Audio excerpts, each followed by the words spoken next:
You know when Nana starts losing control of various bodily functions?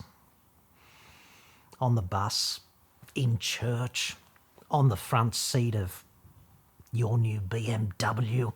It's all very sad because we love Nana and we try to be supportive, obviously. And then she starts mistaking you for her beloved sister Betty, who actually died in a tragic Allied hot tub incident in Iwo Jima in 1942. And this is made all the more disconcerting because you're actually a fat 60-year-old bald man with a bitchin' ZZ Top beard. This has got to be that. Like, I can't think of another reason why Kia would roll out the new Tasman Ute in this way. It's the only hypothesis I can think of that seems to fit the data.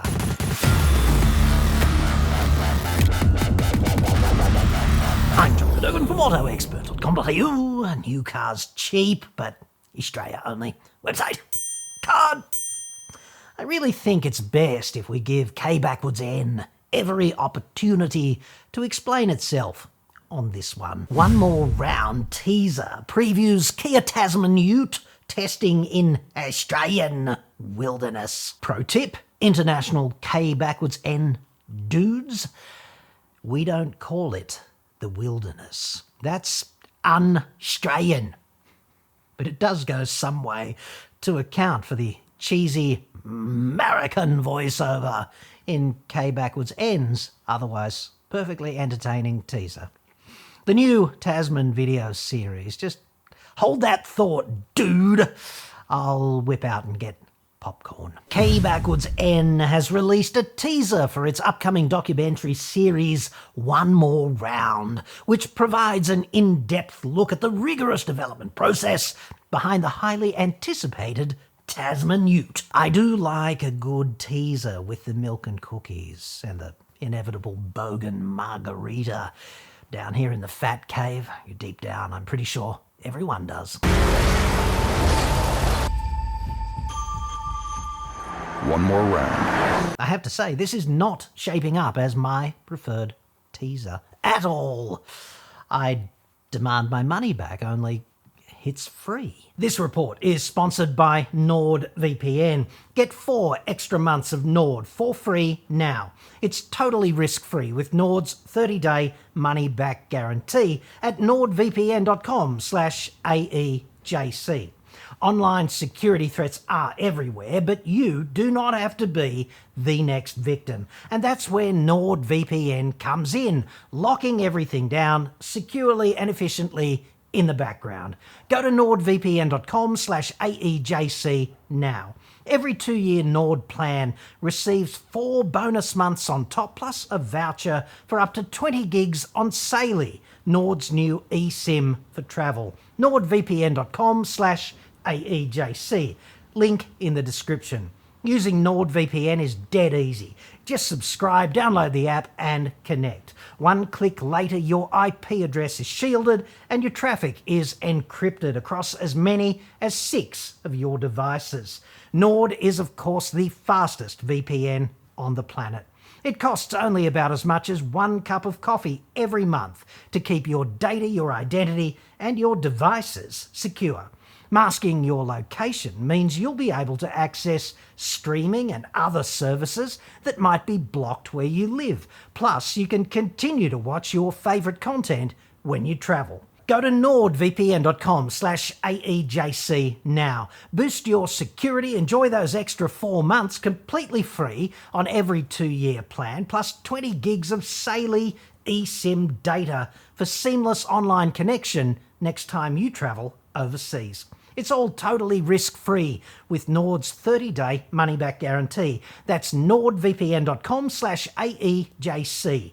Link in the description. Okay, so deep down, I am actually gagging to learn more about this Australian wilderness testing and this riveting Tasman docu-series. The series will showcase the extensive testing and detailed honing that the brand's first ever ute model has undergone in locations including the hostile terrain of the Australian wilderness to ensure optimal durability and performance. That detailed hostile honing.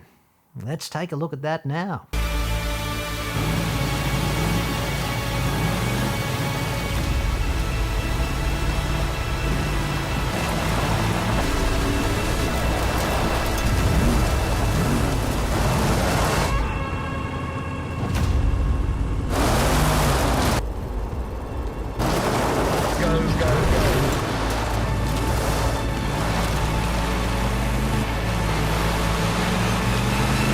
Okay, so this doesn't look like actual testing to me at all. It looks like what a bad advertising agency thinks people think actual testing looks like, overdubbed with entirely the wrong engine noises and with a random pelican inserted so he can hold a tablet displaying what an advertising agency thinks that people think engineers might look at when they do actual testing.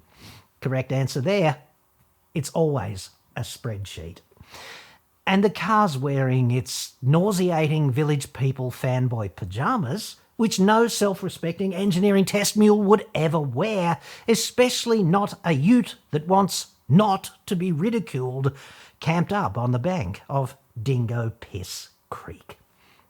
Quite entertaining, therefore, but for all the wrong reasons. So do show us more.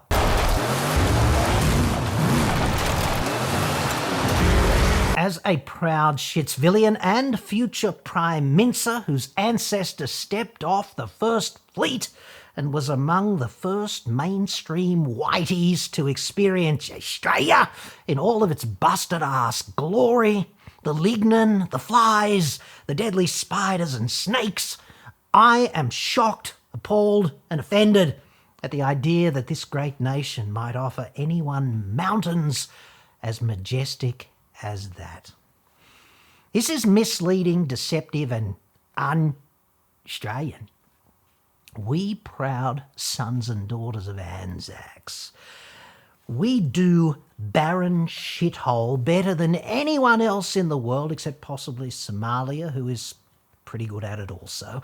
But I will not stand here and accept this lame attempt to besmirch our reputation and our preeminent position as the world's leading tourism destination for coast-to-coast fly-blown scrub infested by deadly arachnids and reptiles and a vile plague of room-temperature IQ, beard-stroking bogans towing their acoustically transparent 3.5-ton porter hovel effluent carriages, by misrepresentatively and deceptively painting majestic snow-capped mountains in the background. You bastards. Bad Kia. The first episode, scheduled for release on July 22, will focus on off-road testing. Subsequent episodes will feature deep water wading, all-terrain durability, and towing trials, on-track performance, ride and handling, plus interviews with the research and development team. I'll put a link up there to episode 1. It's awesome. BYO sick bag, dude. And make it a big one. The hotly anticipated first episode, Off-Road Driving, has already been released, obviously, and personal opinion, it is beyond awful.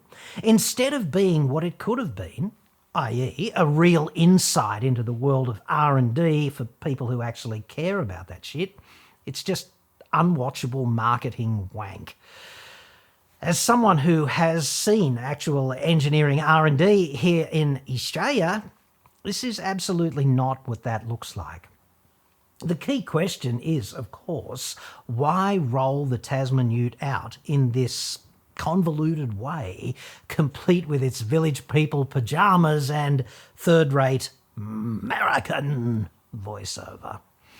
Assuming it's not K-Backwards N actually losing control of its functions, tragically, kind of like Nana, or needing urgently to blow the marketing masturbation budget before October the 31st, there really can be only one other reason, can't there? To wit, with the Tasman, they've actually got nothing of substance to sell you. The obvious thing to be doing at this point is for them to be saying, don't buy that Ranger, that Hilux, because insert core Tasman strength here, or strengths, even better. Unique selling propositions, whatever. This is what any sane organisation would do if they had such a thing to promote.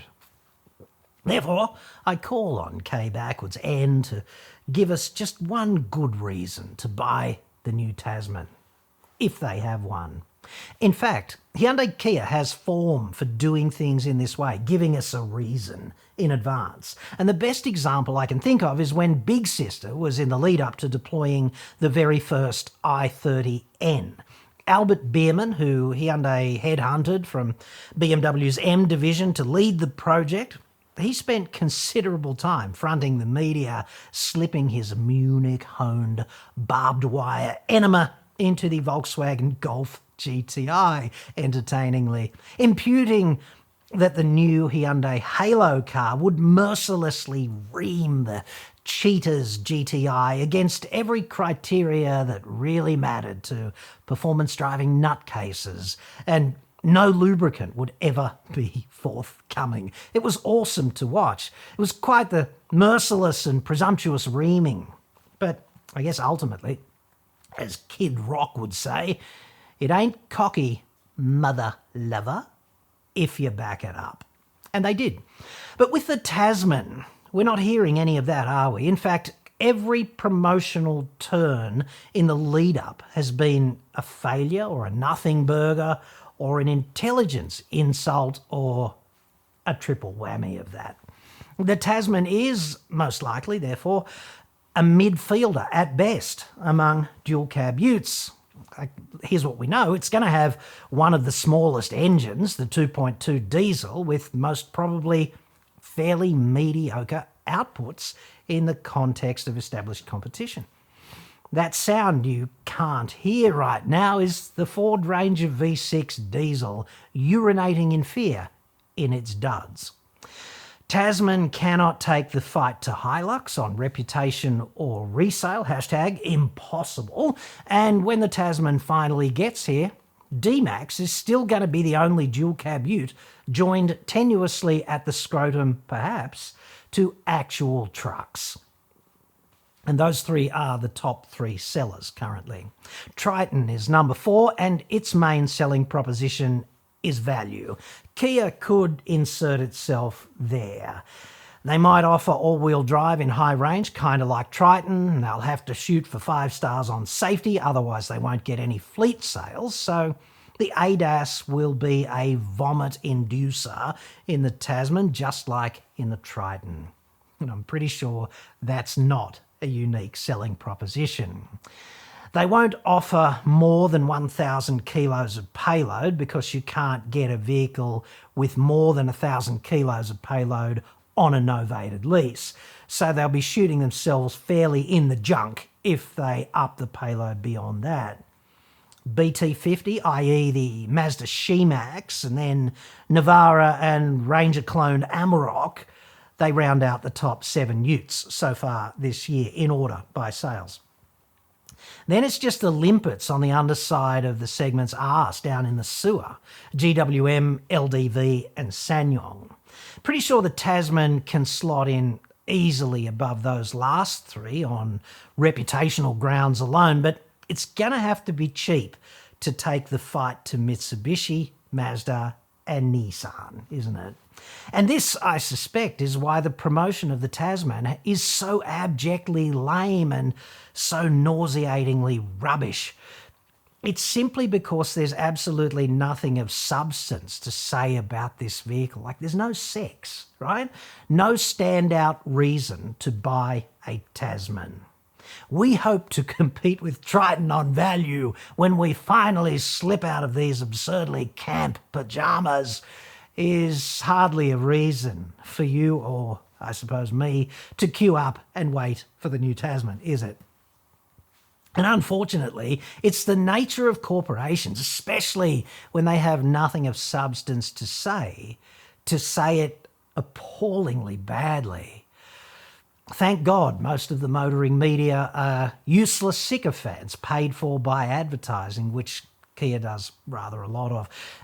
Kia is especially hobbled in the promotion of Tasman because they can't use any properly creative independent advertising agency, right? Most people in the public don't know this, but they're obliged to use the monument to mediocrity called InOcean, which is Hyundai Motor Group's in-house advertising agency.